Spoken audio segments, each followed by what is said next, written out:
Greetings and welcome to CoSM's Full Moon Ceremony. I'm Alexa Spatty, coming to you live from the Gray House Library here at CoSM. How's everybody feeling tonight? Very good. I like the energy. Thank you so much for being here. Tonight's full moon brings us into metamorphosis, the ongoing process of release, integration, and renewal. And an opportunity to recognize the changes already in motion as we meet them with awareness. Gathering in a more intimate way this evening gives us space to slow down, listen more closely, and be fully here with ourselves and with one another. So whether you're in the room or tuning in online, what's up, online folks? Thank you so much for being part of this shared field of intention. To open our gathering tonight, it is a true honor to welcome the artist whose vision gave rise to this space and continues to guide this community. Please join me in warmly welcoming the CoSM founders, visionary artists, Alex Gray and Allyson Gray. Look at them.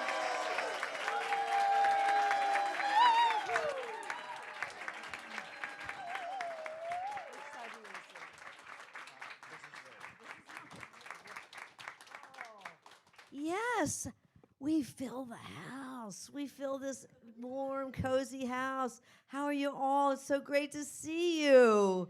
Oh, we're touched. We're so touched.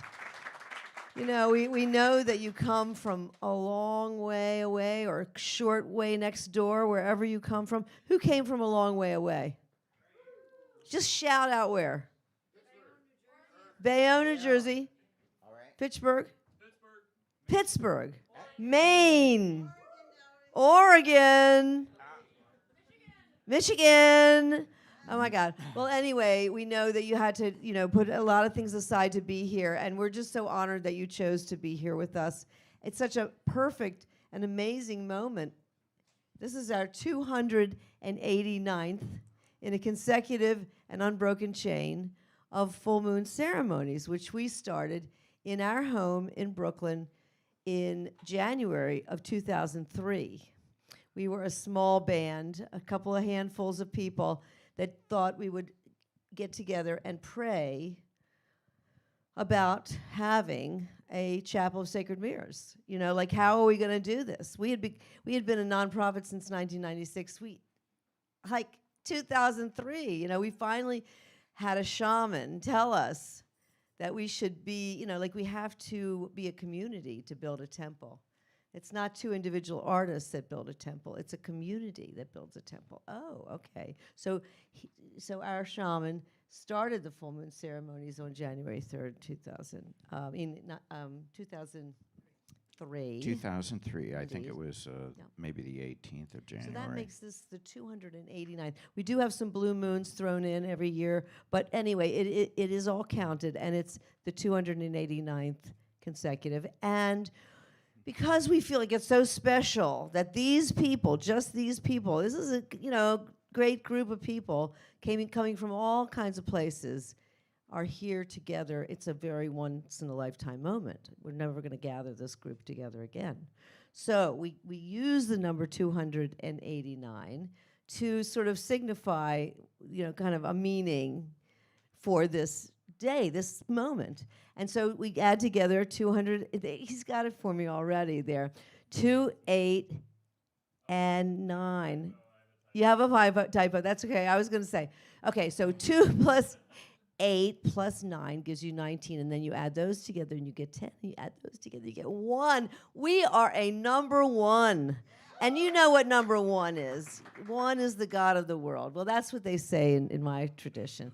But what else is the number 1? Number 1 is the first number, for God's sake. Well, it's a good one for the full moon because it's kind of the sacred geometric shape of the circle. That's right. Is one-sided figure. One-sided figure. And so it's Plato called that the shape of the soul. And so I think that it's also affirming a sense of unity, You know, that when we think of oneness, we think of gathering and finding our common spirit. And a space like this, a full moon ceremony, you know, and a I never like to living miss the room church, opportunity. you know? Yeah, it is a living room church. Here we are. I never like to miss the opportunity to introduce you to Rosie, who was at the first full moon ceremony. Yes, she is thank still you. here with her beautiful and wonderful Dr. Mike, and they're gonna say some things tonight and have something to do with it. But we're always so honored that Rosie keeps coming, and we love her so dearly. How many people? Is the first full moon you've ever been to? Okay, that's good amount. How many people have been here and brought a friend? All right, you get the gold star there. But anyway, we're so happy if it is your second time, third time, 10th time, whatever it is. Do be friends and make friends all around you, because that's the way we build community.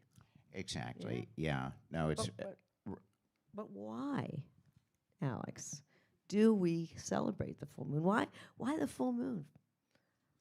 well, as we were saying, it is the perfect shape of the soul in a way. It's a luminous disc. We each have a personal relationship with it, and very likely it was a gathering time for people throughout the millennia, because it was like the brightest time to travel at night and things like that. And it was a way to mark time. Hey, we'll gather the next, full moon or something like that. So I think in the morphogenetic field of humanity, it's keyed in already. Also, our cells, the water in our cells, is responding, just like the tides, in a subtle way. We are tugged by this celestial friend. And so the other wonderful thing is that it's a sacred mirror, really, I mean, it's a reflection of a greater light, the sun, and just as we, if we take that metaphor, are a reflection of a greater light. So that's why I think it's a perfect ceremonial kind of lens to view our soul's evolution, because you gather in a spiritual gathering. I think it's a lens to consider how your life is going. How is your spiritual path going? All of these elements that are kind of, where do we take those questions? We may wrestle with them as we lay in bed and think about everything. It's a nice bracket. It is. If you did a New Year's resolution, you know that the year round is a nice bracket too. Like we make resolutions, we say, okay, now it's different. But to break it down into packets, it's another packet. And the thing that I really love thinking about the moon is that it is global. It is not, it is interspiritual. If there is even atheists and agnostics can see the moon, and we can all agree on something. It's the full moon, for God's sake. You know what I mean? So this is why everybody, because we realize we're touching people everywhere. And even though millennia, but also today, you have many, many people who notice the moon. One of the, some of the holidays of every religion, fall on the moons, and they fall on the equinoxes and solstices. So people have been in touch with these, sort of, what do they call it? The Gregorian calendar. They just are. And they're in the sky, and we all celebrate it with people all over the world. And you know what? There are people all over the world in that camera. I'm telling you, especially since it's so cold and snowy around here, there are people that are tuned in. So if you're in front of the camera, just turn around and say hello to the people out there in the world. Hello, people in the world. And they're going all around the room. Here, you in the back. They can see you. The camera can see you. Sweet. Look at Nice. you. Okay, good. Thank you we're for so the glad spin. to have everybody gathered together in this nice, cozy library. Well- We're going to talk about metamorphosis. So let me climb into my chair. I like to say, this. My grandmother needle pointed this. That's why it's here. And these chairs belong to my parents. They're all gone now. I love being here and thinking of them.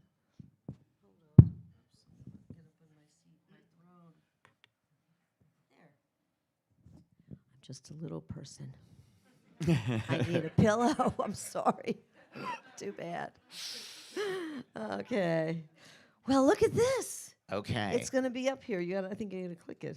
What do we do, John? Okay. There it is. Metamorphosis. Isn't that something? What a great subject. Say something about that. Well, okay, let's see.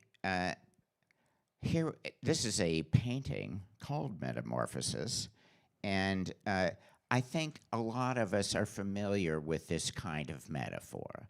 But the condition of the caterpillar is that it is eating everything, and it's just like, and then at a certain point, it's like, something's going to happen, and it attaches itself to this, I don't know, wherever it does do that, but on this painting, a twig, and it kind of molts its skin.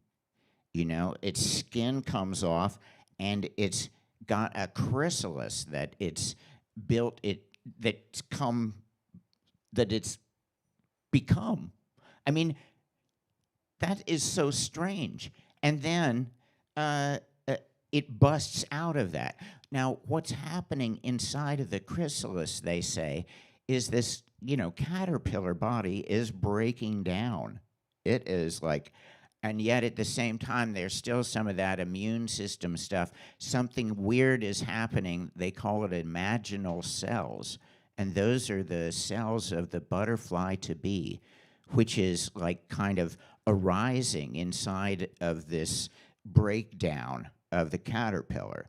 And so the development of a new being that basically feeds on the body of this of its previous life, is a really weird metaphor, and then, Yes.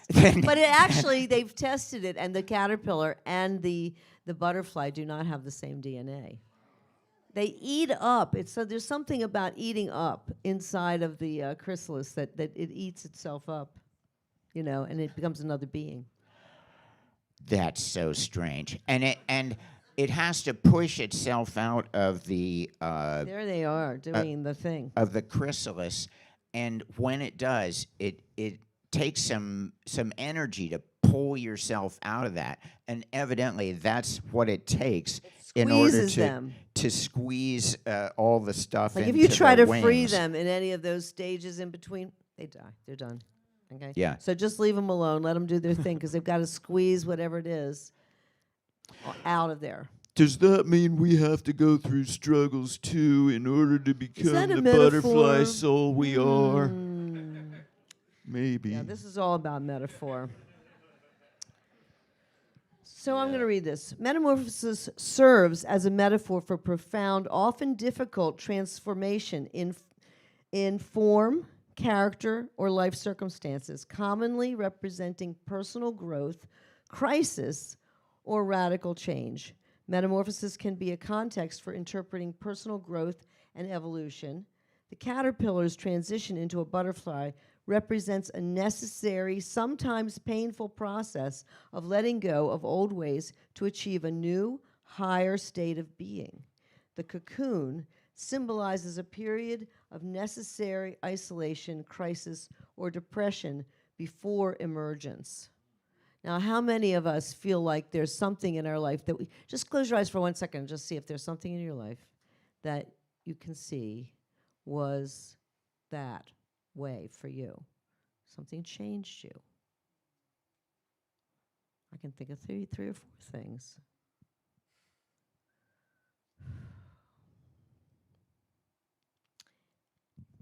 And we can share those later. I would really love to hear more of them. But and each other, it's something that you can always start a conversation with. Well, when seeking transformation in any area of your life, relationship, career, appearance, inner peace, these are the things that you should do. Clarify your vision. Write it down.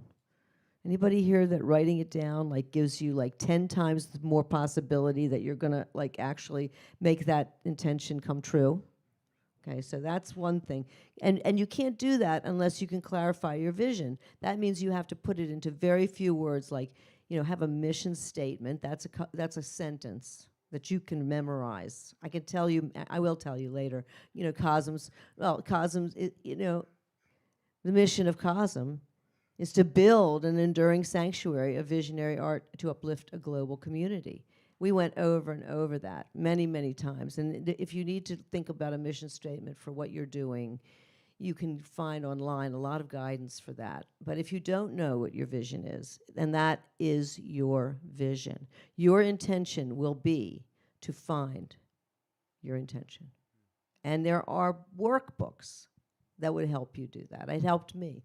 I changed my vision when I was, in my 20s, and I did a whole workbook about it, and it turned out great. So I'm just saying, you can really figure stuff out, but it takes some writing. And certainly, just to write in a journal is a great habit to get into. Alex is an expert on that. Change your environment. Okay, so if you need to, there's some things that you have to do where you have to change your environment. You know what that is. You shouldn't be here. You hear a voice inside that says, when we were in the city and we were on the 4th floor of 542 West 27th Street for 5 years, we had a rental, big 12,000 square foot rental in Manhattan. And every night I would come out at 3 o'clock in the morning because we were like a club, And so we would come out in the morning and I would say, we don't belong here. This is not where we belong. We have to move on. Because it was a rental, but it was so much fun. We had a great time. Take consistent small actions. Every day, visit your altar. Have a sigil there telling you what your intention is. And just say, look at it. There it is. It's telling you, what did I do today? What can I do tomorrow? Realize the transformation is a process that requires patience, self-compassion, and the courage to leave your comfort zone. Does that resonate with anybody? Okay. Transformation happens in communication. Share your intention inspiringly with those you trust. This is why we're here, okay? If you have intentions and you share them with supportive others, whether or not they're strangers, they won't be strangers for long. It's a confidence that you're sharing with them. That's how to make friends and influence people anyway. So, share your intention inspiringly. And if you're getting a yawn or they're looking away in their distraction, you have to know that you have to get better at inspiring them about your intention. That's your job, to inspire them. All right? You want to stop them in their tracks. So sometimes that takes, writing a book or making a movie. You know what I mean? It's a life's work. It's a life's work. But to share your intention inspiringly with those you trust, that means those who, you think their opinion is worth something. I mean, you go. Well, as we were saying, a ceremony is like a lens for seeing our spiritual lives. So their artworks, of course, are lenses, for considering one's spiritual life. And Krishna art, I've always admired. I think it's a kind of visionary art, obviously. It's a spiritually oriented thing. They don't sign their work, really. Not mostly. Yeah, but we have met a few, and they do identify the particular ones, Sometimes they work in groups. And sometimes they work in groups, yeah. No, it's kind of an awesome school of art that integrates these concepts in a both Eastern and Western way. But it's simply to say that we have a lifetime, and that over that lifetime we're going to transform in a lot of different ways. This is showing just physically we know we're going to transform, but psychically we transform so much. And that's what the spiritual life is about. How do we evolve our consciousness? You know, Isn't and this awesome, though? Look at this as a It's- work of art. I mean, they're the little tiny baby, and then they get to be really big and old, and it goes all the way down to death. it's the just life amazing. cycle. Well, and like, how do you symbolize these invisible things like a soul? So in this, a classic use of the star in the heart. You know, this is more or less the spark of light, of life, that each of us, you know, every time our heart beats, the sinoatrial node, which is like an electric spark plug, is sending off a spasm that is really electricity, you know, that's pumping our blood. And it's the strangest darn thing. Each one of us is lit up all the time. We're sparking, you know. I like the way it's really, wait a minute, it's really the evolution of a man, but they include a woman once. And that's in the teenage and marriage years. Then she gets to go behind the guy, you know, somewhere. But anyway, no, but they did include one woman. Yeah. Now, speaking of which. Oh, yes. Well, next round. So also the use of the light, and this is from the Buddha Embryo series. It's on display there at Entheon. You've probably seen it. But it's the great pilgrimage toward the divine feminine. Well, let's just say that a little bit more. The divine feminine. There's the pilgrimage. There's a diagram there of where the journey that the sperm has to go through to get to the egg, and the egg is just waiting there gracefully, you know.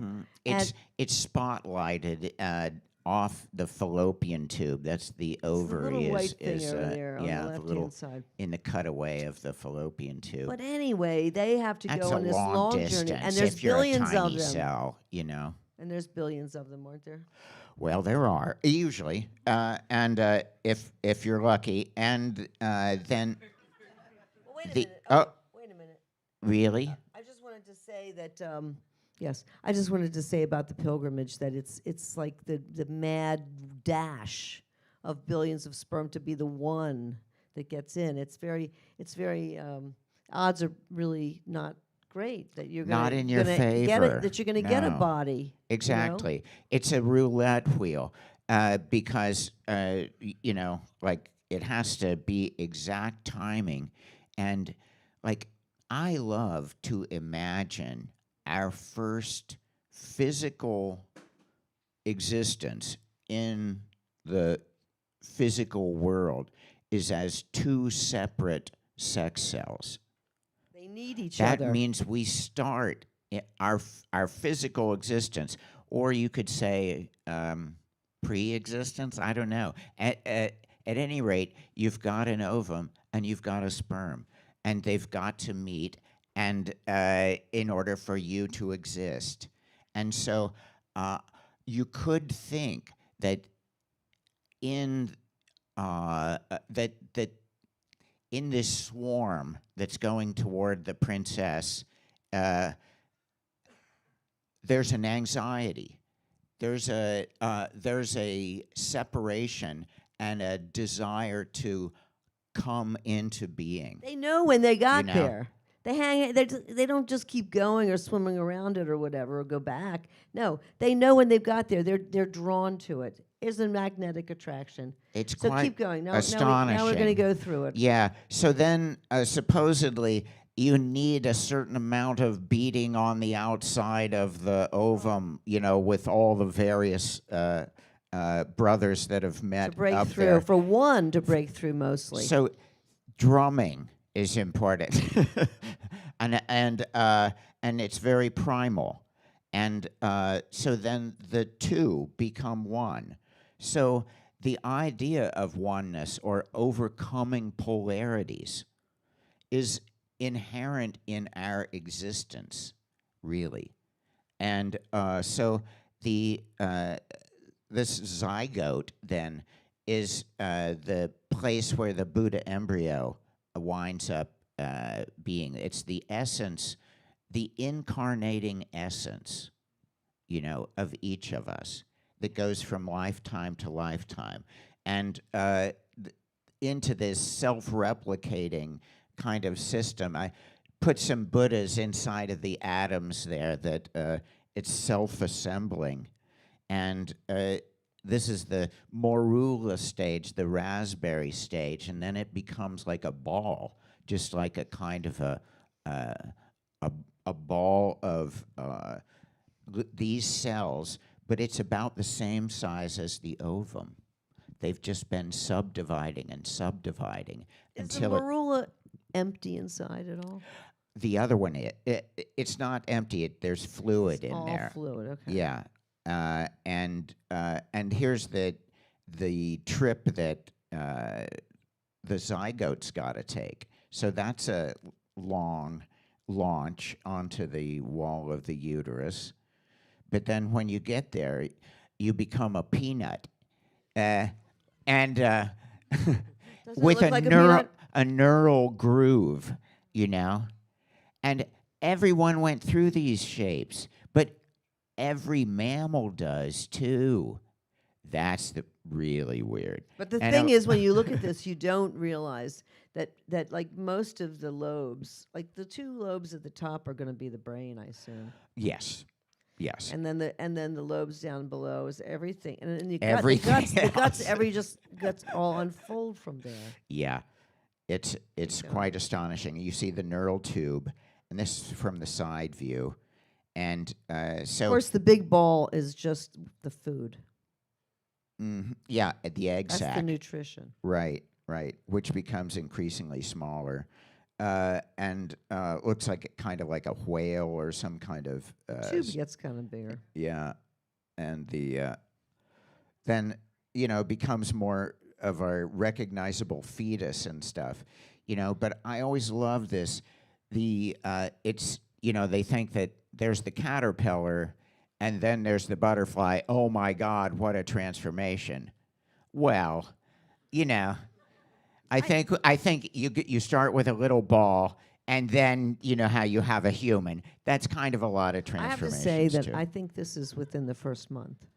Well, within 25 the days? first 3 months. This is about a 3 month 3 months, old. okay. Yeah, and Okay. so at various phases throughout there, and there are transformations that occur. That is a diagram of transformation, absolutely. Yeah, and so, but very similar to the to the Krishna art, a light. I like to point out where is the bladder. I wish I had a Oh. laser, but you can see where the head is and that little triangular opening below.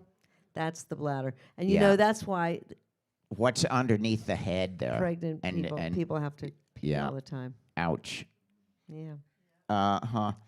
Okay. Well, Well, I mean, we're going to share this one. I want to say something about the 4 quadrants. And Alex, jump in anywhere. You know what I'm saying?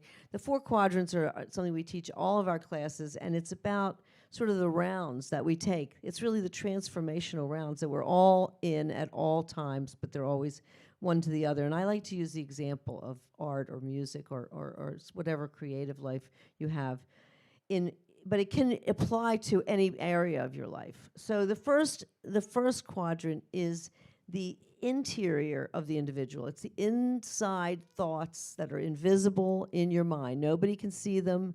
That's not art yet. I just like people to know it isn't art when it's in your mind. It's only when there's evidence and intention, the intention of the artist and the evidence of something. It has to be something. it's so- the upper left quadrant. The upper there. left quadrant is the interior of the individual. Now that's the interiors. Now, the second quadrant is when you get your work out somewhere. Like maybe you have a sketchbook and you just draw that image. That would be the exterior of the individual. It's out in your studio. You may have it all painted, but you haven't shared it with anybody. It's just between you and the object. Now, the third quadrant is the exterior of the collective, I like to say. It says group here. But anyway, it's the everybody. Like, did you get your work in a gallery? Do you have a website? Do you have an IG site? Do you share it with people in some other way, a book, whatever it is. Those are all evidence-based out in the world, shared with the collective. So that's the exterior of the collective. But the fourth quadrant is when the collective, the interior of the collective, when the collective actually responds to your idea or intention or what you had in your mind in quadrant one. So that means that they're wearing your art, let's say. Or they're playing your music, they're buying your stuff. You know, like how are you on the charts? You know, how is the collective evaluating you? Are you getting reviews? So anywhere you are along that list, if you're a creative person, you feel like you need to move to the next one until you get that kind of feedback. And then the loop begins again. It's a full round. The other thing that happens is that after the fourth quadrant, when your work is out there, it may influence someone else. They may see it and they may have an idea in their mind. Oh, well, that would really help my work if I did like that. You know, so we're always sharing with others. We're always upwardly spiraling. You see, their sharing of yours cannot be copyright infringement, but it can be an idea that it made them have. You know what I mean? We all have that. We just go to museums nonstop so that we can have more ideas about how we're going to apply it through our work. So anyway, that's the upward spiraling 4 quadrants. Now, tell us about the waves of evolutionary development. Well, just like considering that our lives are a spiritual path, these are ways of thinking of the collective cultural evolution that is possible. So it's saying that, you know, each one of us is a little fractal of a great collective kind of thing that's going on. And sometimes you seem to go down the spiral of evolution, and sometimes you seem to rise, you know. And so, you know, they say that the kind of magical and mythical kind of early phases of humanity were, you know, hadn't figured stuff out yet, you know, and then humanity became more rational and more scientific and more reasonable and things like that. So the idea is like, can we grow into increasing waves of inclusion and things like that, and understand an expansion of consciousness, expansion of the heart, and so this is like imagining an integral consciousness that is like considering everyone's point of view, and that where can we evolve toward? How could we expand our consciousness and our hearts so that we can include more of the world, so that we can imagine a world that works for everybody? You know, net of beings. Yes. It's like the net of being, you know, it's like they're all interconnected and they're all very peaceful about it. Yeah, because it's working, you know. We're connected to a great chain of beings, you know. It's like really a miracle that we're sitting here at all, that our biology has evolved to this peculiar, you know, ability to you know, speak in symbols and share spaces and imagine things together, such as our evolution. I mean, it's, you know, these whole ideas of, well, how did we evolve to the way we are? Of course, there are mysteries, you know, that that we may not be able to explain easily, you know, but we can see just like morphologically, you know, as embryos, we've come from a simpler life forms to the complexities that we experience today. And we're connected with that great chain of beings. These are just self-portraits in a way that point back to that, you know, attempt to connect with our deep past, you know. And so you mean to read it? Or sure. You want to read yeah, it? no. Metamorphosis, Ovid's masterpiece, an epic poem written in Latin, C8, that means like around 8, the year 8. Retells Gotta over start somewhere. 250 Greek and Roman myths, unified by the theme of transformation or metamorphosis. The narrative spans from the creation of the world to the deification of Julius Caesar, weaving together stories of gods, heroes, and mortals through tales including Narcissus, Pyramus, and Thisbe, and the labors of Hercules, making it a foundational source for classical mythology in Western literature and art.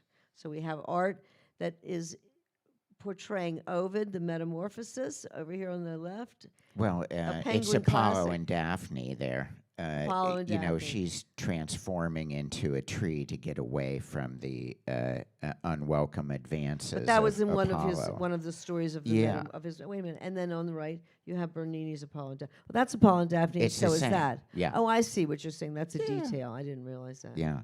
Well, now there's a different metamorphosis that came out in the 20th century, you know. And so we can see that metamorphosis can go in all kinds of ways, you know.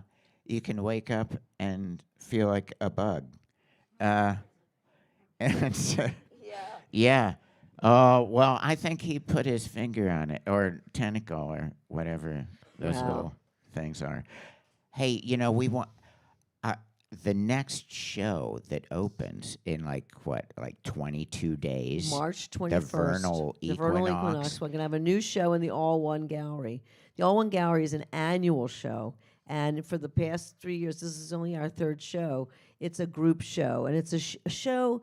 We're still answering the question, what is visionary art? We figure a few years of doing this, we can bring a lot of different kinds of variety of visionary artists in there and sort of talk about the recurring motifs of visionary art. What is visionary art? What makes it visionary, and why do we call it that? So we're kind of playing with that question. The And next guess who's in the show? Escher.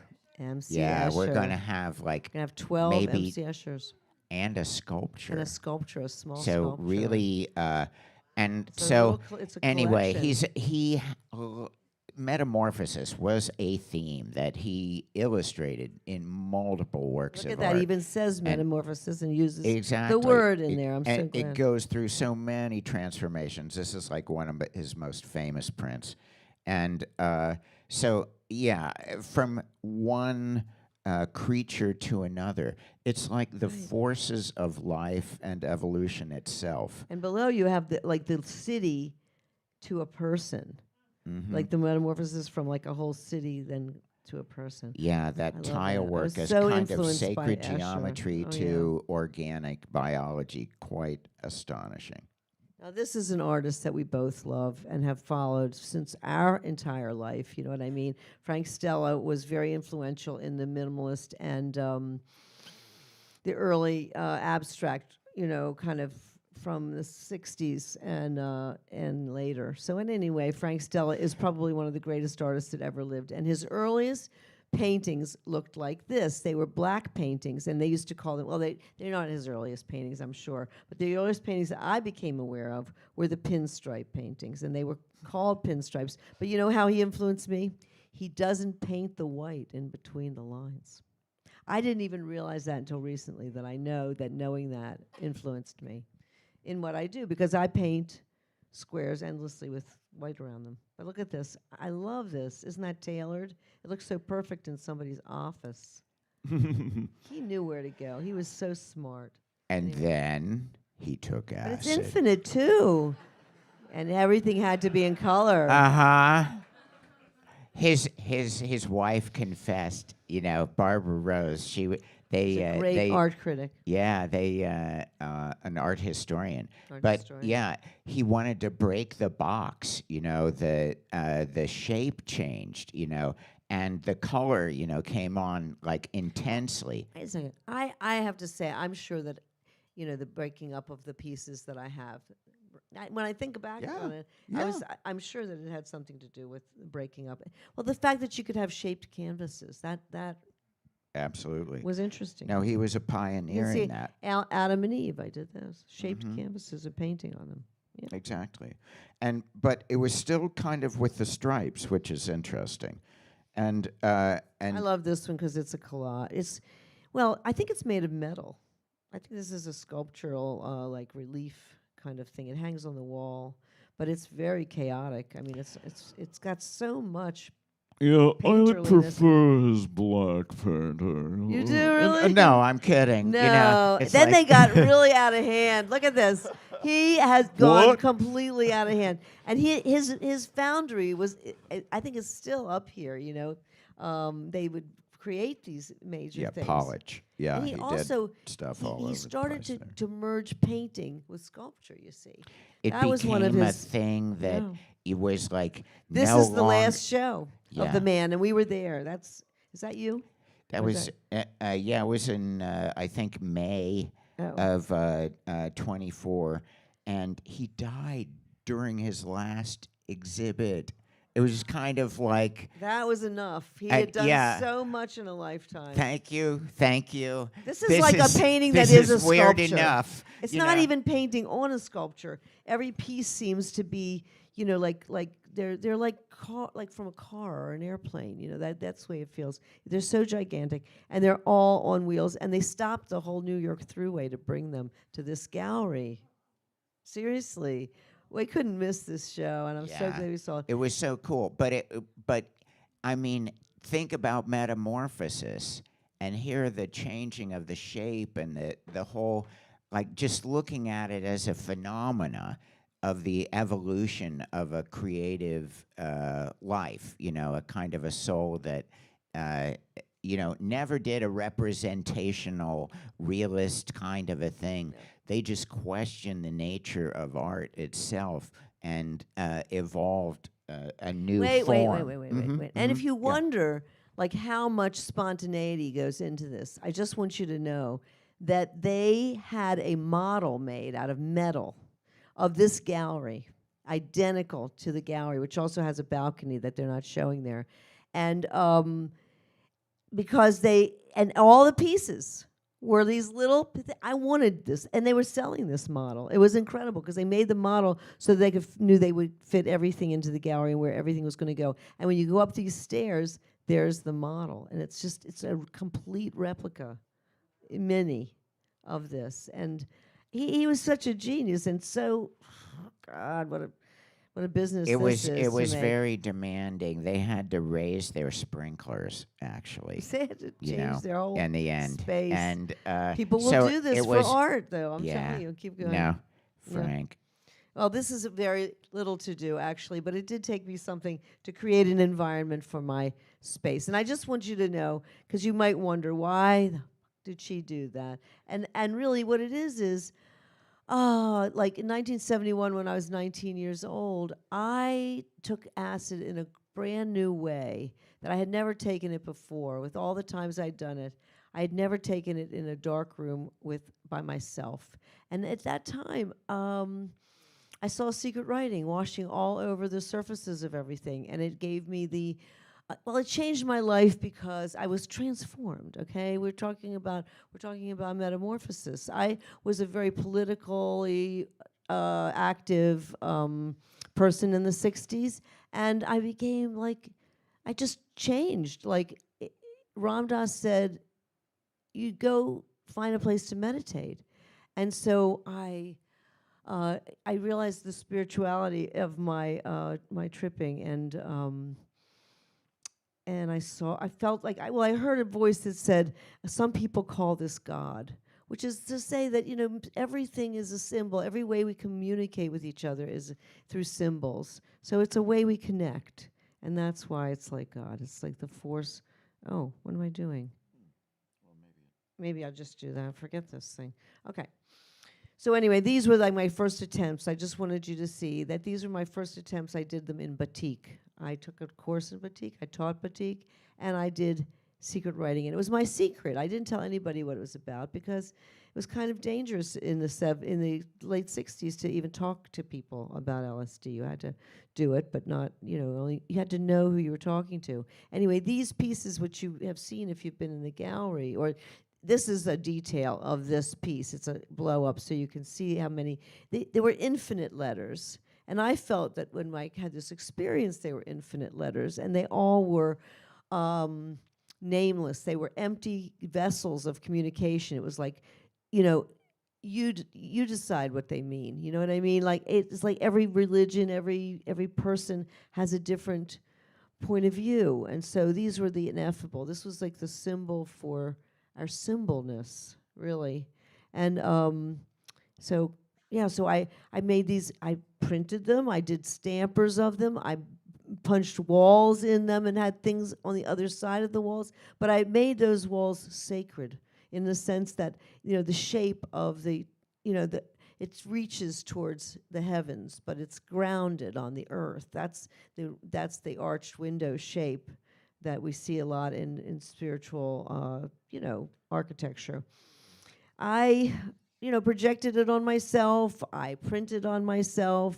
I stood in walls of them, and I made lots and lots of photographs of myself with them, you know, plastered to my chest. So I did a lot. I did performance art. Alex and I met in a class about performance art, mixed media, and conceptual art. That's where we came together. So we were both painters who were coming together around those, you know, just the freedom to use any materials you want to express what you want to express. It was more content oriented than, you know, but we tried to get good at our mediums. Yeah. Keep going. I think I took those pictures. And Alex took those pictures. How could I not say that? That's terrible of me. That's okay. Well, anyway, I started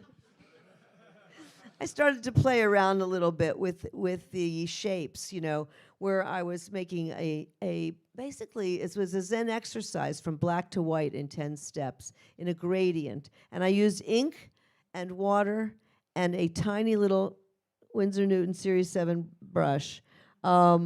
This kind of shows that, see, in the center, it says like, it looks like an O. Yeah. And then on the other side, it looks like an X. Exactly. You know? So there's really, with the same it's- drawing, I could do two completely different things. This was my discovery. It was a transformative moment. You know, I realized, wow, you could do this. So then I did two together, because I realized if you did two together, you could create a field. See how the darkness in the middle comes together, and then it'll connect to something else next to it on either side. So I realized I could create a field. And anything that's I don't know, that seems more psychedelic to me is the direction in which I go. It's like if it's an infinite field of fountains and drains that are sucking and blowing in some way, I will go that way. So that's this. And then I did a whole field of those. See, the small field is a 3x3. You know, you can see that it's really a window into an infinite field. But you just see those 9. 9 is a very important number, as is 1. But so that turned into color, and I had them all connected. So there's a lot of paintings in between here, but this just shows you that that's the way my mind works. I evolve. Not everybody has to paint like this. I'm just telling you that is what I do. I see one thing leading to the next, and you know, it's a process. Now, this is one of those, you know, where you just this looks psychedelic to me. It's like a suck hole, you know, kind of thing, blowhole of energy made of light. So that called me. I like this. So then I thought, well, if I change the black from the corners, you know, where they're just at the corners on the left-hand side, then make it like a white shaft through the middle on the right-hand side. There's just the same drawing, two different things, but they don't connect. They're separate.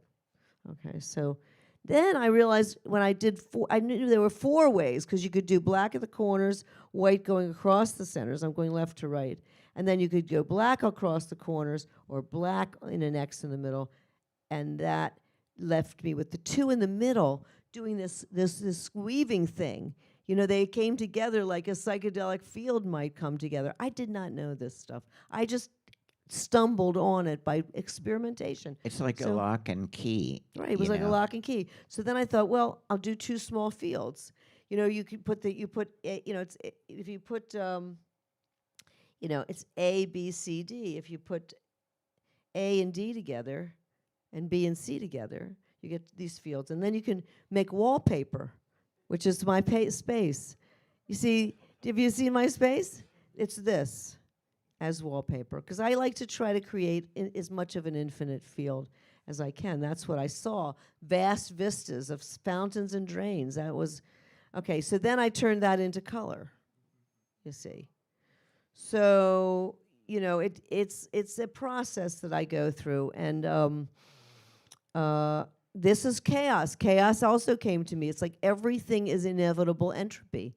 All things in our world, in our material world, are all falling apart. They're all either falling apart or they're in transition to another part. Whatever it is, they're all falling apart. They're in metamorphosis. I wanted you to know, though, look at the difference between these two paintings, 1987 to 2020.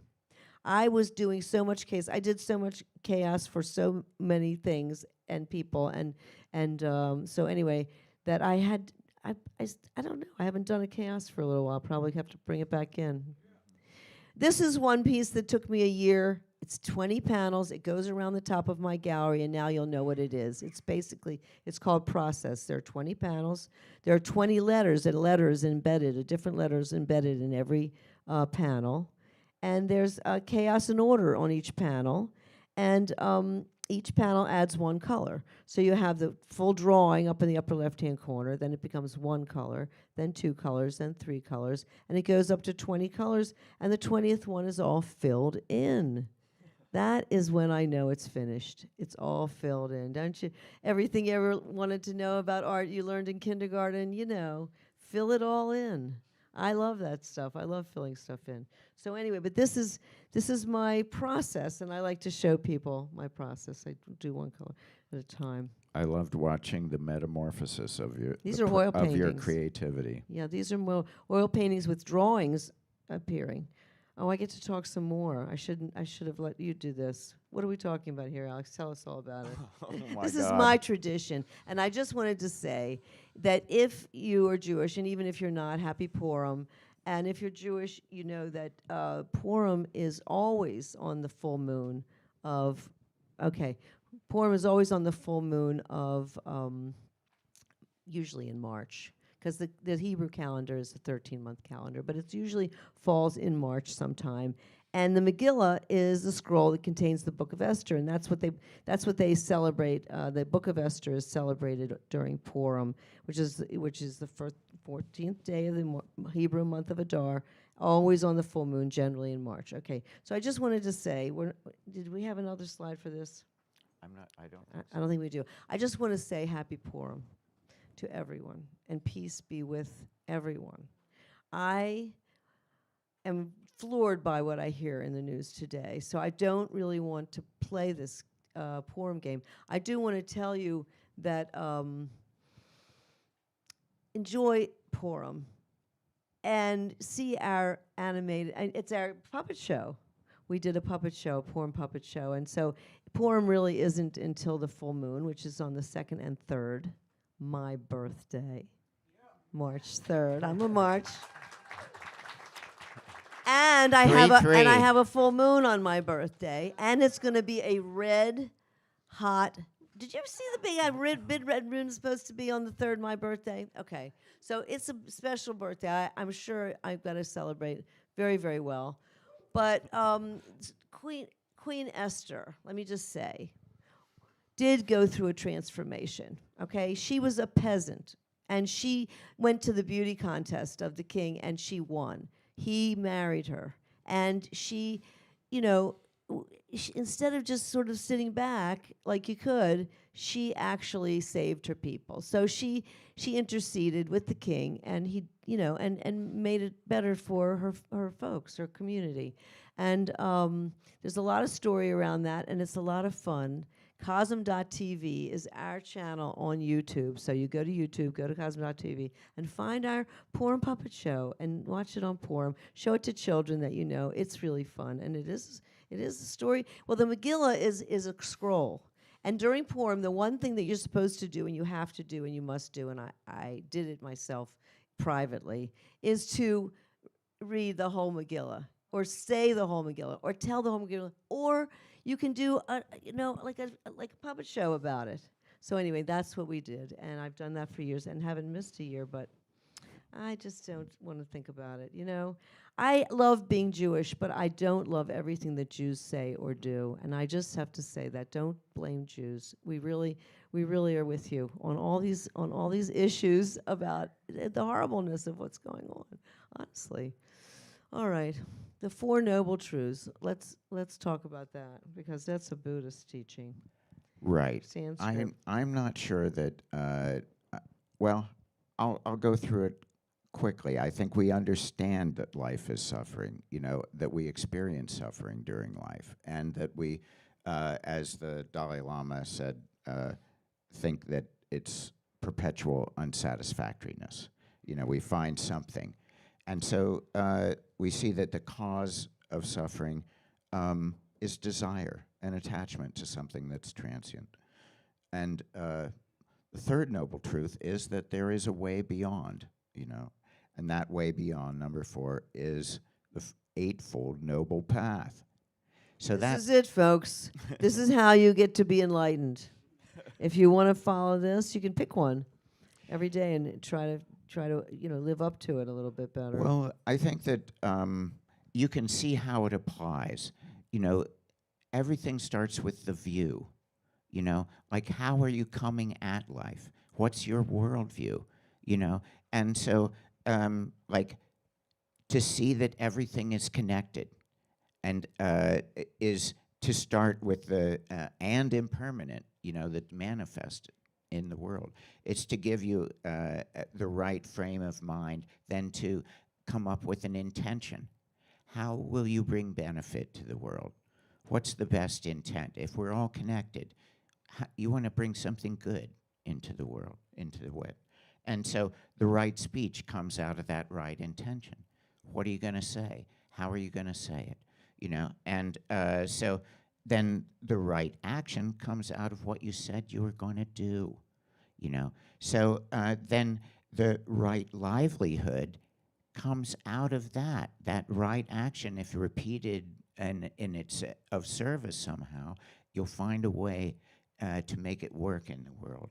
And then what kind of effort are you putting into it? You know, that's the right effort, you know. You want to, but then you need the right mindfulness, you know, like, oh, don't just push, you know, like, look and see at the right time, you know, and things like that. Mindfulness, awakening consciousness, avoiding destructive thoughts, and absent-mindedness.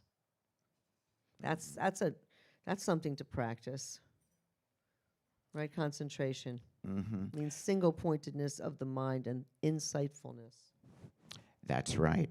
And you know, I did this painting, and it's like sequential art.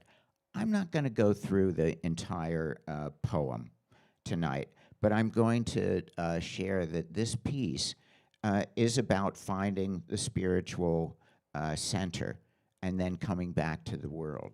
And if you wanted to find the poem and the piece, which book would it be in? Transfigurations, that's what I thought, yeah. So here you can see the pilgrims on the path.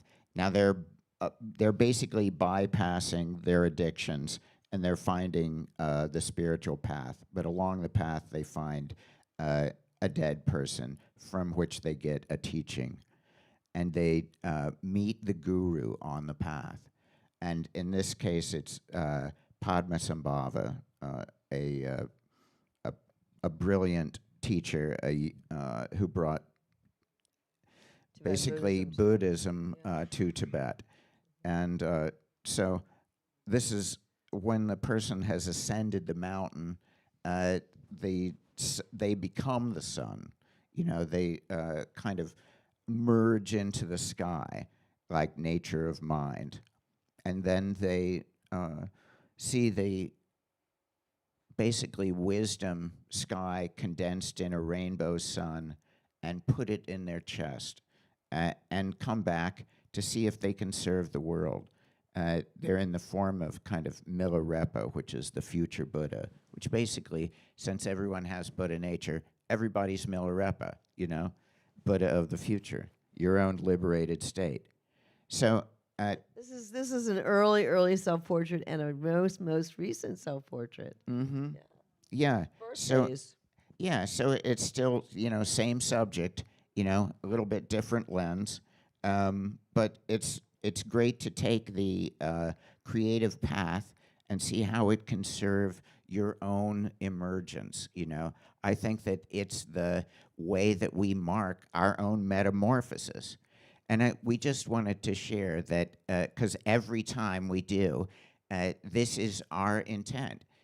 We want to continue with the project of Entheon, where We want to inspire you to be a part of it.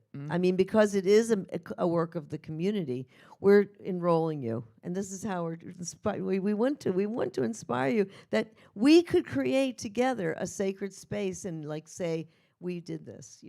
So we're working on that, and of course, Entheon doesn't look like this now. no, it doesn't. It It looks looks like like this. Yeah. And this is wonderful. This is so much further and closer to where we want to be than we've ever been before. Don't forget about it. It has a steeple. It has a beautiful red roof. It has gorgeous bronze doors that open with less than 5 pounds of pressure for ADA compliance. And the galleries are great. The galleries are beautiful, and they are full of gorgeous art. This is the call to action right here. This is what we'll have if we don't put the sculptures on the building. So we want to put the sculptures on the building. Yeah. And we've had them modeled so that they're working. And I want you read this thing. Okay, Yes, you I got always love to share this because Entheon was an idea that came many, many years ago, and the idea was that the building should be a head with 30 faces. And so then a couple of years ago, I found this quote by Plotinus, which is just awesome and explains the building. Since we look towards the outside, away from the point at which we are all joined together, we are unaware of the fact that we are one. We're like faces turned toward the outside, but attached on the inside to one single head. If we could turn around, then all at once, we would see God, ourselves, the all. So there you go. And there's what we want to create. Yeah. These are going to be like 20-foot faces, 22-foot faces, something like that. You And got- there's a you- different symbol for a different world religion in each of it. So we've selected 30 symbols for them. But you see, there's an angel of creative spirit that connects the God's eye or the cosmic eye to the human eye. And that's what we're saying is like art is that angel of the creative imagination, and it serves all the different paths, or else we wouldn't know about them. So this is the way it's going to be done. It's going to be done in a modular fashion, and experts in engineering and also ornamental concrete ornamental sculpture. concrete All over and- New York City, they have, and in the 5 boroughs, they have ornamental concrete sculptures that are falling apart. And these people have been repairing them for like 40 years, and they've never done a building. And they would really like to do a sculpted concrete building. They're really big fans of this project, and they're giving us a great deal of work. And this is what it's going to look like next. Yeah. All this steel has to go up to put all the sculptures on. So we are. It's rather amazing, actually, is. and it's an astonishing project, and it would look cool even without the faces there, kind of. But he's worked out a method that they'll go on like shingles. We're still working on the estimates. Yeah. That's still in progress, and There are many ways you could support there's the lots project. of ways. This is one way. This is the Entheon for your ashes or your stashes, and we have Yes. used this ourselves, and it's a wonderful thing for a church to have an urn. But that just represents all the wonderful gift items and and altar objects that we create and apparel and things like that, that where all those proceeds go towards keeping this place going and having the temple happen. But go back. Why didn't we get to see come build with us? I just wanted to say this is our future. This is the future we like to live into. The chapel of Sacred Mirrors, that it's going to be the first original building on the property. All of these buildings are built. I mean, this was an 1862 home actually, and then there was the 1882 carriage house that we built Entheon around. So this will be an original building.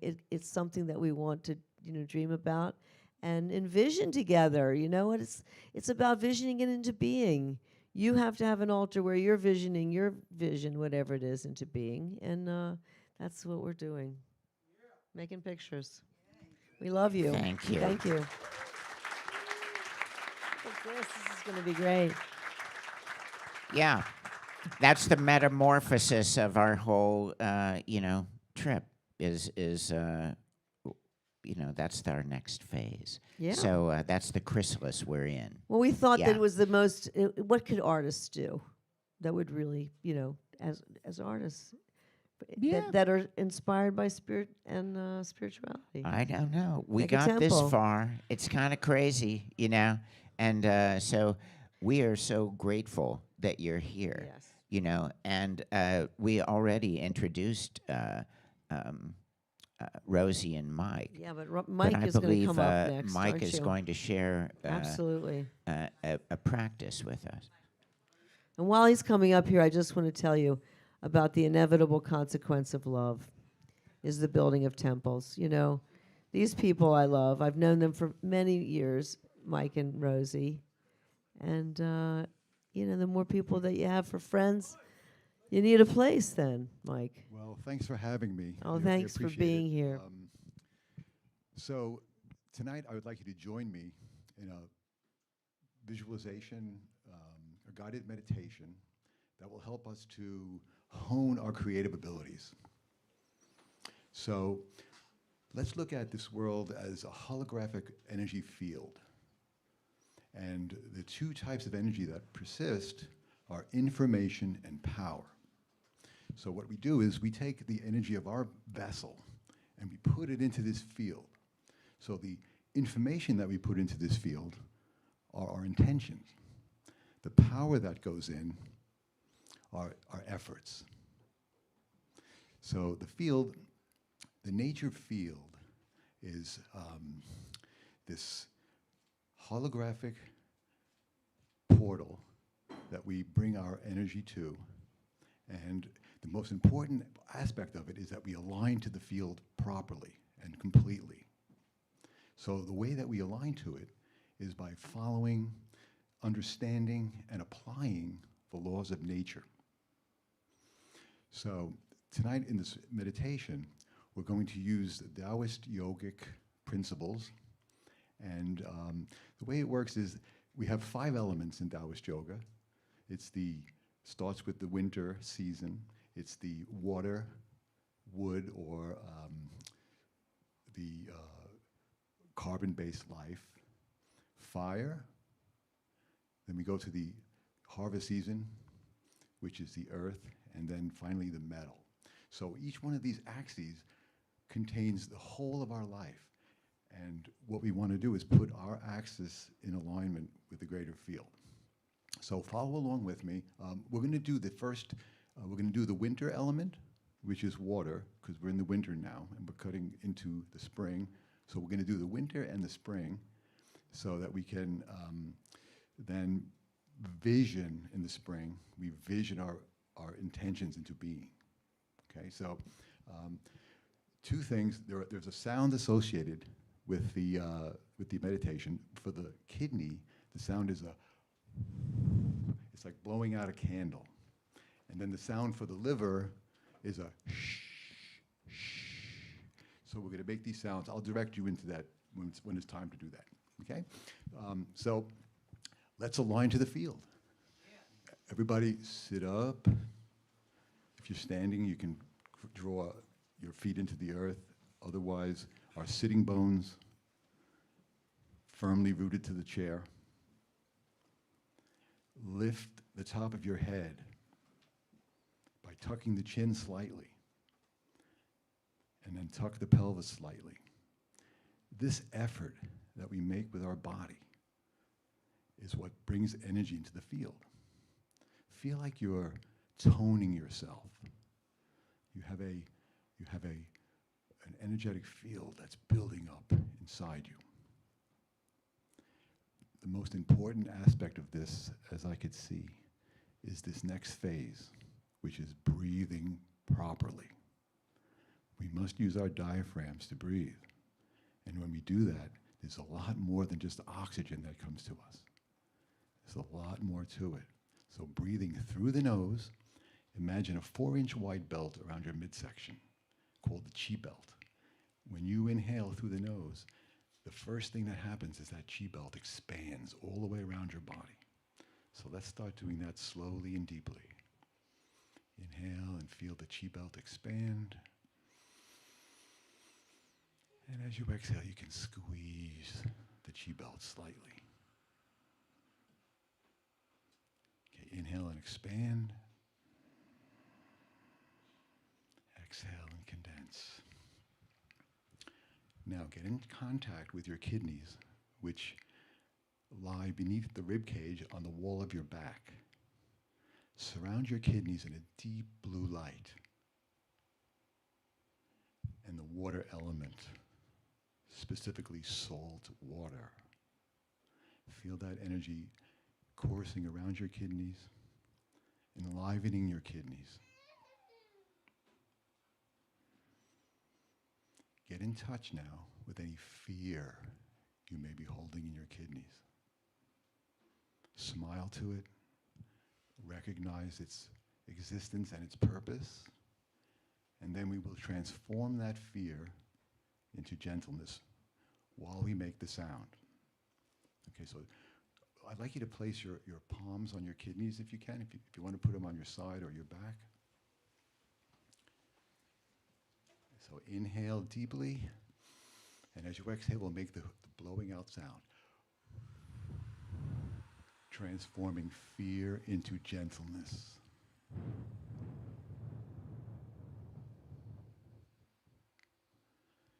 Feel your breath deepening, becoming more powerful.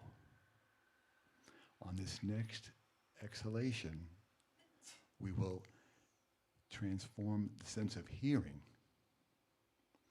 into the ability to listen, which ultimately leads to understanding. So inhale, blow out. Transform hearing into listening and understanding. Feel the kidneys expanding. See the blue and black light deepening in your kidneys.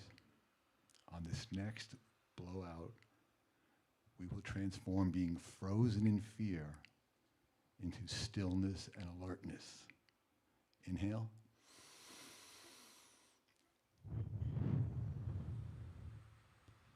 Transform fear into stillness and alertness. Smile to your kidneys. You can move your hands from your back. Feel the kidneys expanding with your breath. Feel any fear you may have been holding lightening up and transforming. Okay, next we will go to the liver. This is the organ of the spring. It's located on the upper right abdomen. You could place your hand on there and just feel it and get a sense of where it is.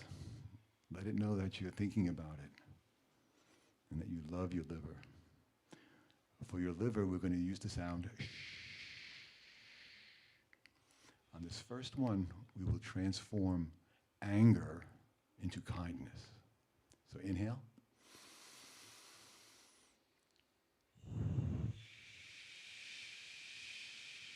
Anger into kindness.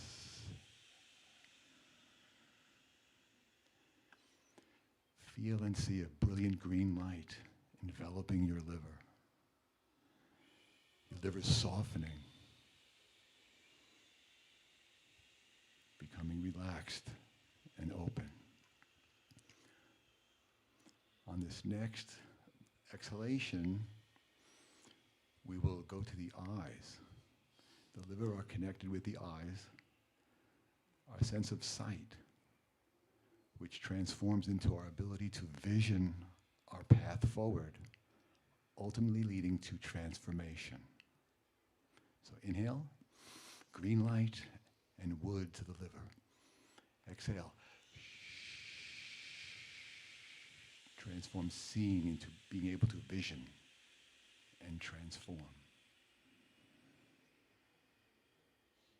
Feel the liver breathing slowly and deeply. Green light,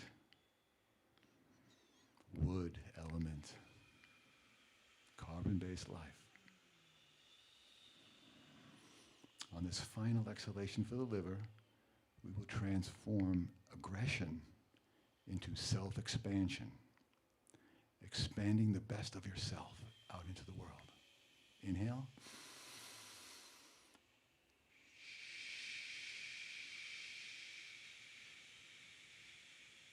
Aggression into self-expansion. Let's bathe for a moment in this light, in this beautiful energy that we are. And let's hold our intentions now. Okay, the information that we're putting into the grid, let's hold it in our minds for a moment. And as we breathe in now, through the nose, activating the chi belt, we'll start to feel the light inside of ourselves growing as we're aligning to the nature field. So inhale through the nose, illuminate your cells, and as you exhale, feel that light moving away from your body and out into the room.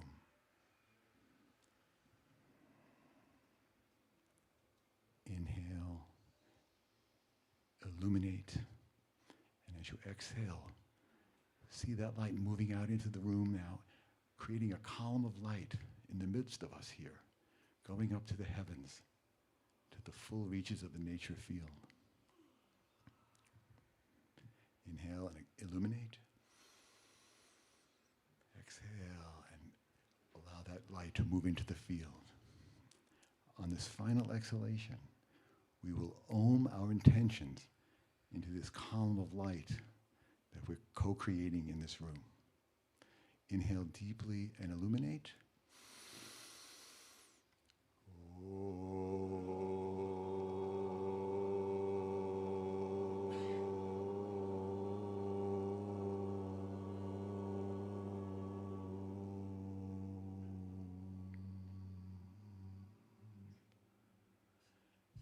May all of your intentions come to be for your highest good and the greater good of all beings.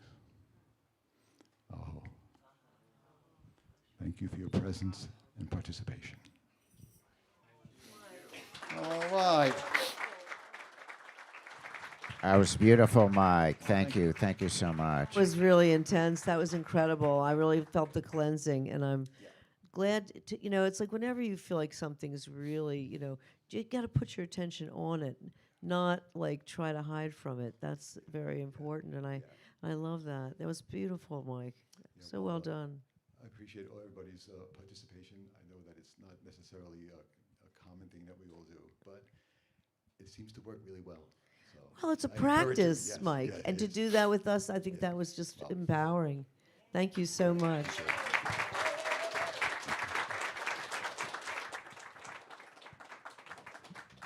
Well, I think it's time for what we call blessings and declarations. And, in every, we have people out in the world who are making blessings and declarations. They're writing their comments in, and Katie's here taking a few notes from the outside world. But we have time to do a 1 minute blessing or a declaration. Anybody can come up with one, okay? But let's keep it to a minute. But a blessing, you know what a blessing is. You can bless yourself or a birthday girl like me or somebody like that. I bless myself for my birthday coming up, which isn't till Tuesday. But But anyway, yes, and so. Alexa's got the mic there. But you know what a and she can, declaration is, don't you? It's what you tell your community that you're setting your attention to, not a commercial, but just an intention that you are going to do whatever. And then we'll all, support you. We'd like to say we hold your feet to the fire because we will have people that pursue their intentions, and we support that. So we ready?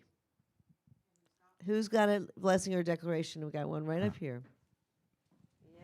Tell us your name. Hello, my name is Jason. Jason, stand up and say hi to people in the back.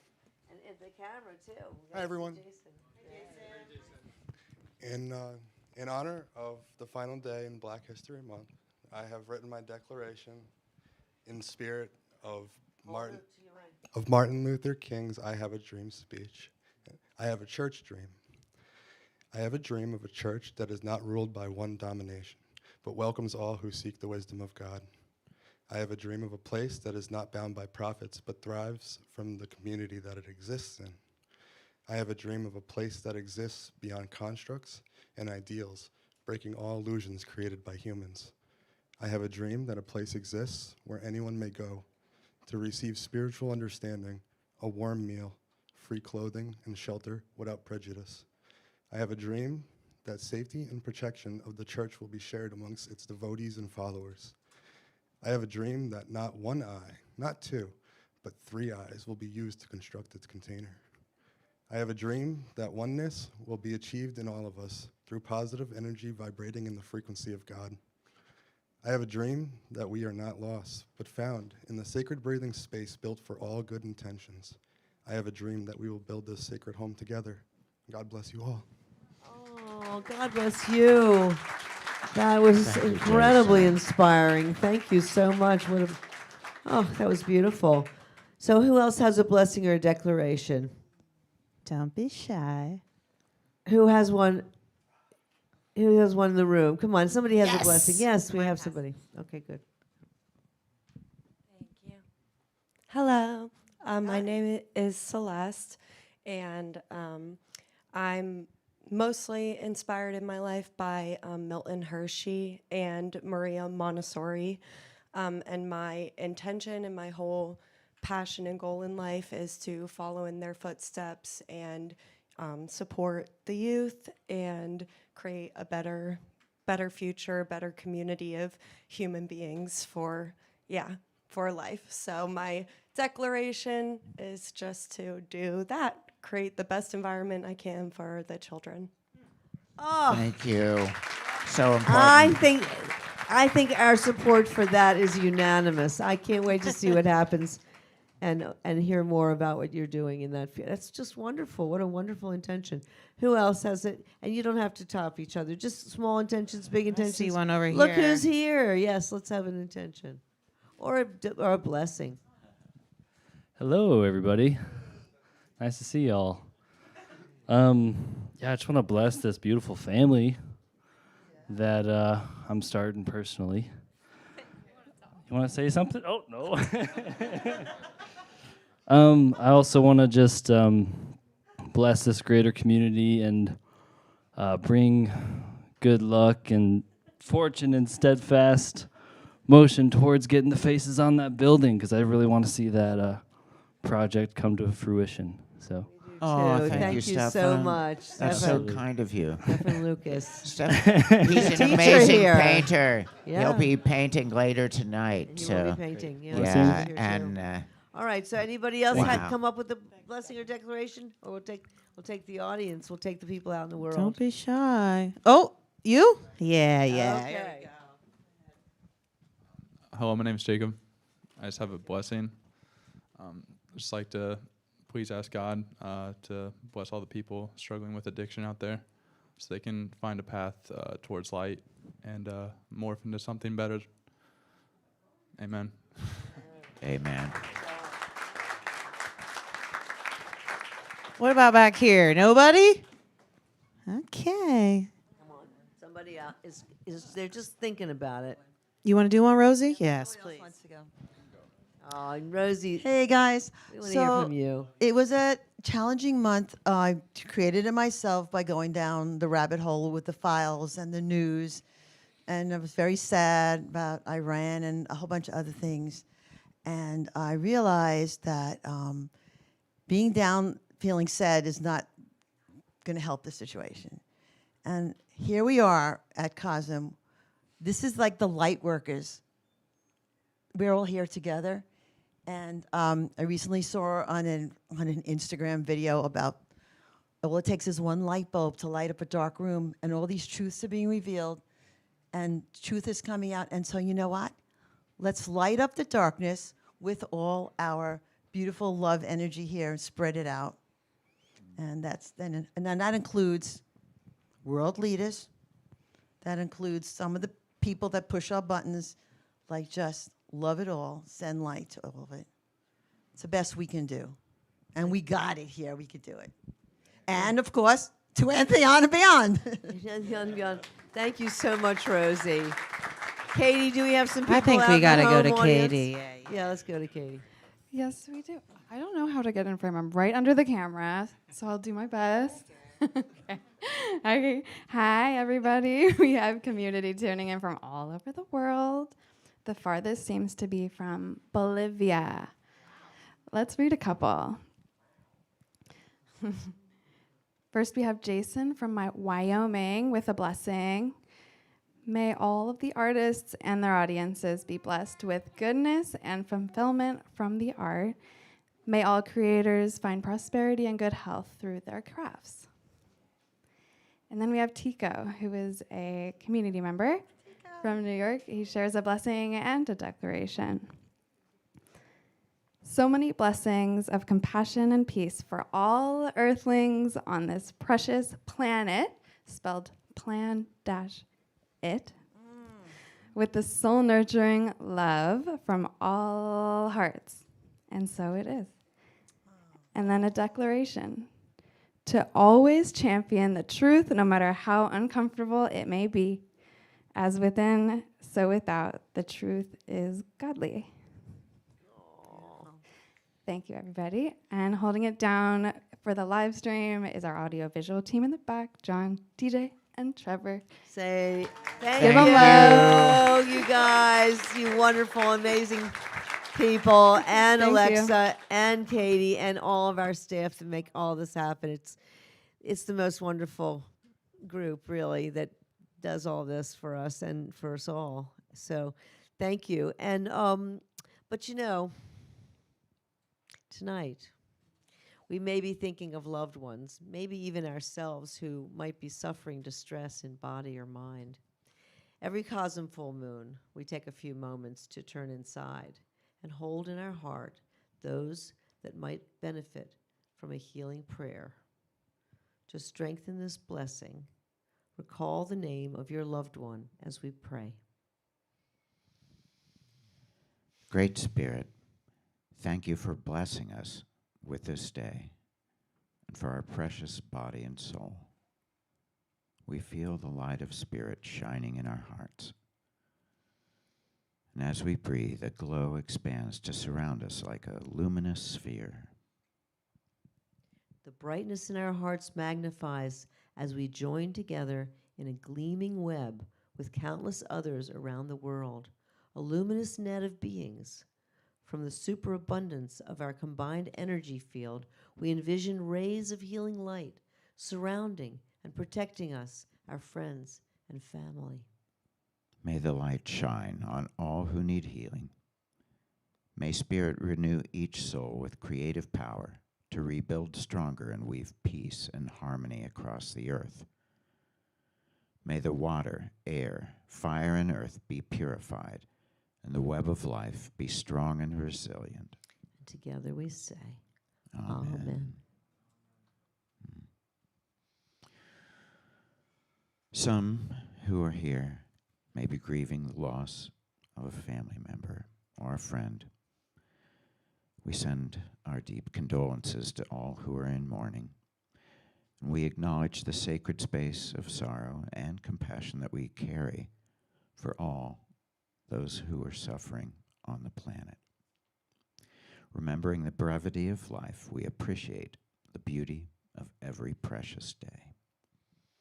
Almighty Spirit, we remember the souls of beloved ones who have passed on. Cherishing them in our heart, they remain close. So to evoke their memory, recall their names as we reflect together for a moment in silent prayer, sending a wave of love from our being to theirs.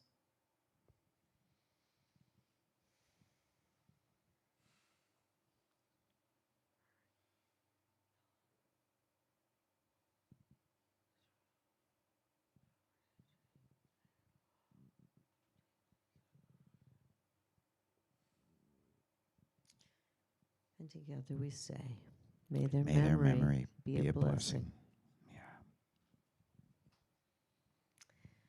Well, now comes Auntie Fun.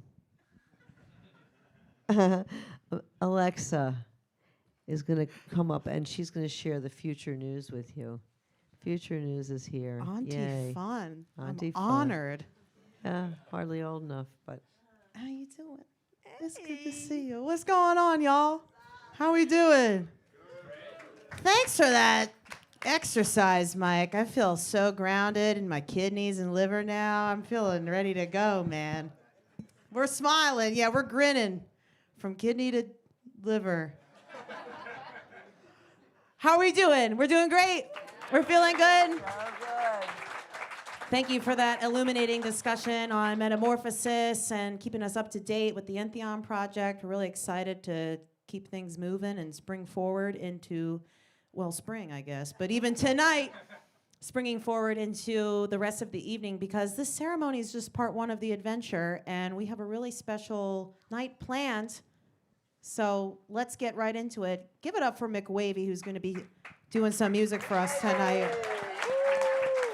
Coming all the way from Vermont with keyboards, a saxophone, and live looping, McWavy guides audiences through a spontaneous, emotionally rich sonic journey. So friends, give yourself permission to tap in, tune in, and get down with your bad selves. You know what I'm saying? We're going to have a good time. We're going to do a little set change in here once we're done, once these two are done with their final benediction, and we're going to get her set up in here. We're going to have some amazing live painting. Give it up for Stephen Lucas Allen. He was just doing Holding with the Baby.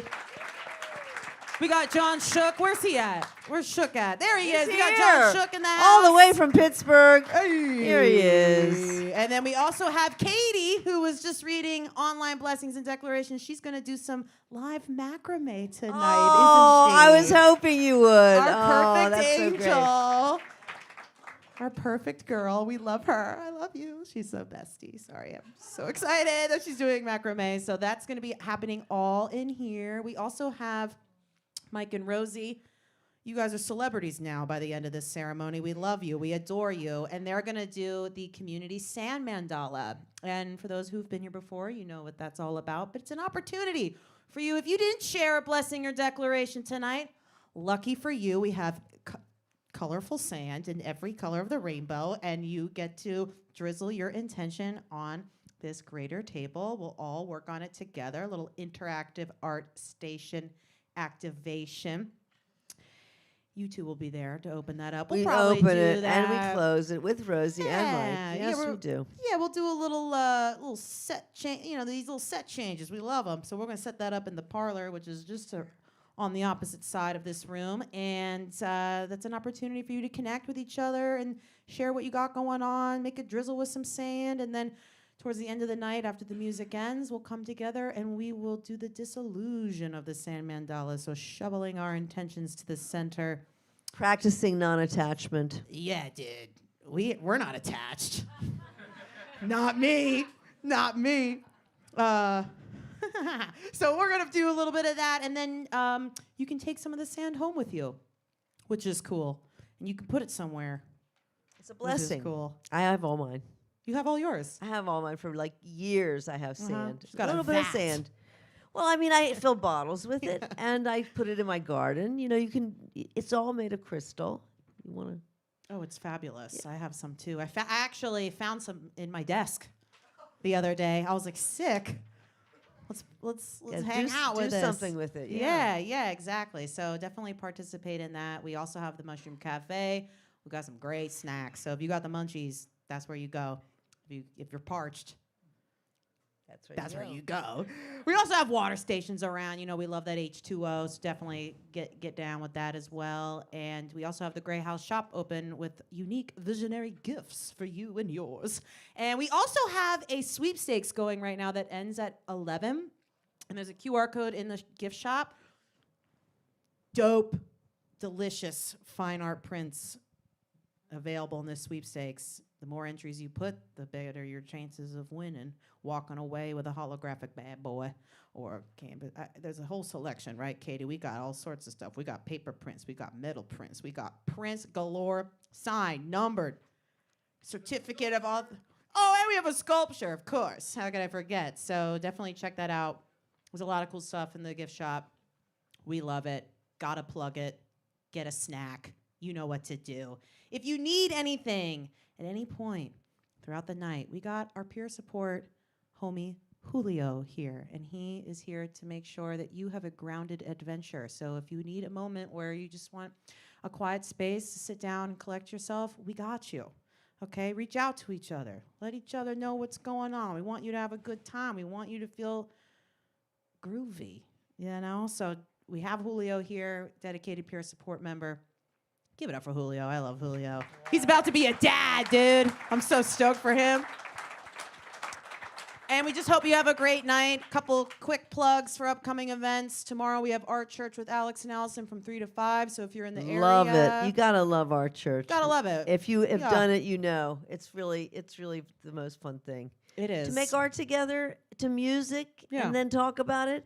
It's just, I don't know. It's a little mini class with Alex and I, and we all teach each other. So it's a great thing. We like to be together. Yeah, we over there in the art lab. Yeah, bring your own supplies if you got them. But we got some too. We have masonite boards that you could set paper on. It's lap art. You know? We're making lap art. A little lap art situation. It's really fun. It's very fun, and we'll continue this theme of metamorphosis. It's just a great way to activate the brain. So consider coming out for that. We also have our first celestial celebration of the year coming up in like 3 weekends or so, the vernal equinox. We got Trip Street in the house, Maxfield, Tunic. We got the projections on Entheon. We got the bonfire coming out for that one. Exactly, and I want to tell you that the new show, again, I want to just say, yeah, we're going to open up a new show. It's going to be a little bit of a celebration. Yep. So definitely come to the vernal equinox. New show, what do you know? It's been this is our third show, and we were having them in at the vernal equinox. Spring, don't you think that's a good time? All right. I'm so excited about spring. I'm so excited about now. The spring is great too because that's when we also activate our workshop season, and the first one kicking it off next week is our girl, Allyson Gray. Yeah, I mean, listen, I don't want you to be intimidated if you want to be in this class. We actually have a few seats left. So if you've been thinking, oh, no, I'm not good enough or whatever, it is about starting a painting. I mean, if you ever thought that you'd like to start a painting, come and do it with us. It's really cool. We have a great time. Rosie comes, of course. Well, she's really, she is so good at, showing people a way, a particular way. But her way is not my way. Her way is not Alex's way. We all have a different, and so we expose people in the class to various ways that other artists work that are doing well. So anyway, we want to see you there. All levels are welcome, and it's coming up. Yeah, it's coming up next week. Next week. Kicking off the B-Day. Yeah, well, it's after my birthday. Yeah, but I'm coming right back, though. Yeah, I'm going to be here, and I'm just going to jump right in. We're going to have the best time. So, yeah, we're excited about that, kicking off the whole season. We have an extraordinary range of facilitators coming to CoSM this year. Of course, Alex and Allison. We also have Chris Dyer. Rosie and Mike are teaching their mandala workshop. Amanda Sage will be doing the Mish technique. Miles Johnson, he's sold out, but word on the street, maybe we'll get him for a full moon workshop. Nessie Gomez, she's sold out, but she's going to be amazing vocalist. I don't know if you're familiar with her. She'll be performing in April. Cloud Chord's doing producing and performing electronic music. You can do visionary guitar playing with this guy in July. Patricia Watwood's doing a drawing class. Perry Krogel Kroger's doing the art of tarot. We got David Heskin and Aloria Weaver doing sacred geometry. We got Randall Roberts in the house. Who am I missing?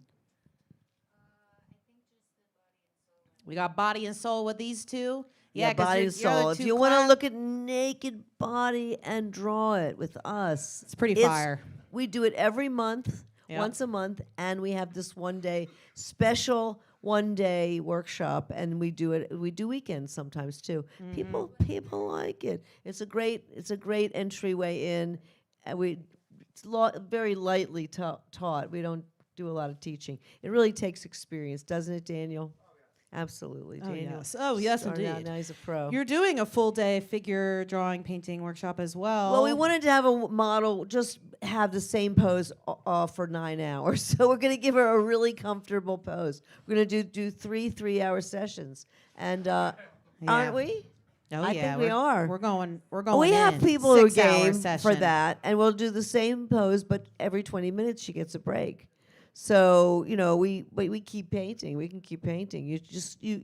We have it sort of so that they come back into their space in a comfortable position, and we get a chance to do either one painting or many drawings if you want. We'll see how the cookie crumbles, We'll folks. see how it goes, But yeah. if you have an extraordinary experience tonight, if you feel like, dang, something just opened up for me, I really encourage you to check out our roster of events and workshops and everything that we got going on. We're really excited to continue to grow this community, to be together in community in the name of creativity. And that's what tonight is all about, folks. So definitely check out everything that we got going on our website, because there's plenty that I think I probably didn't mention. Oh, yeah. And have a wonderful time. I'm going to pass it off to these two. Again, we're going to do a little set change. Don't go anywhere. Well, go get food or whatever you want to do. Go to check out the sweepstakes. But then come on back. We're going to start music around 9:45-ish. So Okay, good.